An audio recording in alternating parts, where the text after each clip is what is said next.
What's up and welcome back to the NBA Break Room. In today's video, I'm going to be breaking down Game 3, Philadelphia 76ers winning at home against the Miami Heat. Big win for my Sixers. Joel Embiid's return made a massive impact on this game. Not so much offensively. He did not have a great night offensively, but defensively, his presence was felt.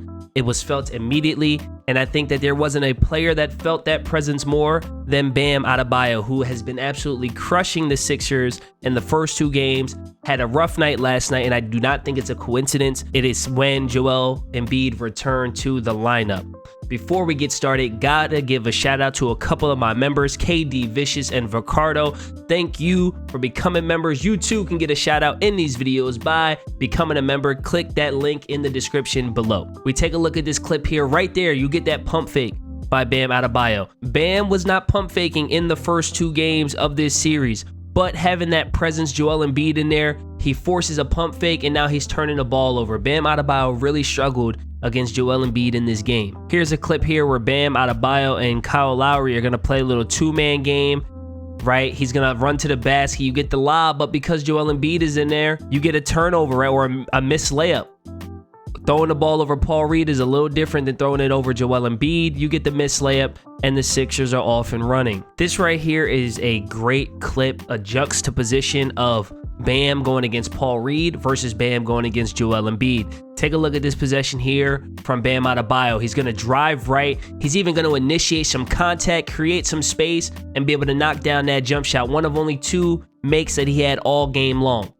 You see when he's going against Paul Reed, he initiates the contact, creates the space, goes up confident, goes up strong. Something he could not do, at least last night, against Joel Embiid. Here in this clip, you're going to see Bam Adebayo on a short roll. Could have attacked the basket, chooses not to, settles for a pull-up jump shot. That's the difference. Against Paul Reed, he's initiating contact, going up strong. Against Joel Embiid, he's settling for 15-foot jumpers instead of attacking strong. On this clip here, you're going to see Bam Adebayo actually gets the ball in the post, begins to attack against Tobias Harris, and then he sees Joel Embiid, slides down and help, and you end up getting a turnaround fadeaway from the block. Instead of Bam Adebayo going up strong, once again, we see him shying away from the contact. We see him shying away from the basket. And that's what happens when you have your 7-2 rim protector in a game instead of having Paul Reed in the game. All night long, Joel Embiid was a problem. Perfect drop coverage, gets back to his man and Bam Adebayo, forces a miss, gets the rebound, and draws the foul. All of the pros of having Joel Embiid in one possession right there. Take a look at this again. He's playing pick and roll. He picks up the ball, able to switch back, gets a block on Bam Adebayo, and the Sixers are once again off and running. So you see all game long the impact that Joel Embiid had on the defensive end. Bam Adebayo, who's been averaging 23 points, 24 points a game in this series, is held to 9 points. No easy buckets inside. That's the Joel Embiid impact. Another guy who's had a tremendous amount of success in this series, Tyler Herro. Tyler Herro, 6th man of the year, great player. I'm a big Tyler Herro fan. He was absolutely killing the Sixers, and the reason being is because not only was he hitting his outside shot, but he was breaking his defender down and getting to the basket.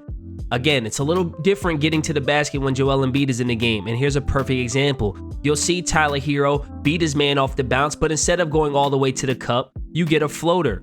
Right, in the first two games of the series, that might be a layup. Instead, it's a floater and it's an air ball.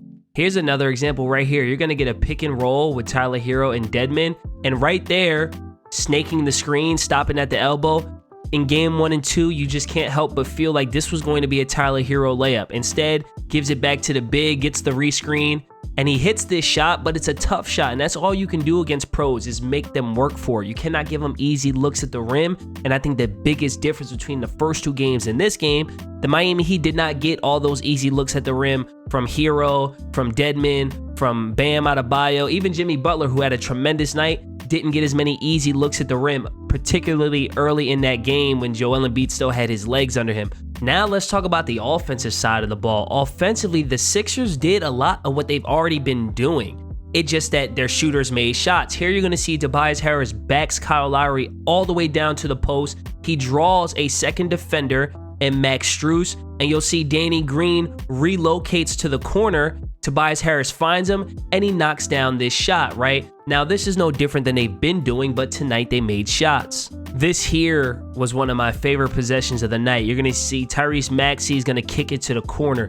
Danny Green penetrates. He draws the help defender, kicks it back out to Tyrese Maxey, who drives, draws a help defender again. Danny Green relocates to the corner, and you have a wide open shot for Danny Green. That's great basketball, unselfish basketball. Tobias Harris has kind of been like an unsung hero in this series for the Sixers. When you're down 0-2, nobody really gets a lot of praise, but he's been playing great. Here's another example. He's going to drive into the paint, draw 3 help defenders, kick it out to Danny Green, who hits another open 3. These threes are very similar looks that he was getting in the first couple of games. He just couldn't convert them. Now you're seeing the Sixers able to break their guys off the dribble and actually generate good shots again, and this time they're making those good shots. Here you'll see one of the positive impacts Joel Embiid has on the offensive side of the ball. Even when he's not hitting shots, he draws attention. You see the Sixers are going to a little Chicago action here, but Joel Embiid decides to keep it, and he has 3 defenders on him. Kyle Lowry has pinched down off of Tobias Harris. Bam Adebayo was guarding the ball, and PJ Tucker came off of Danny Green to double.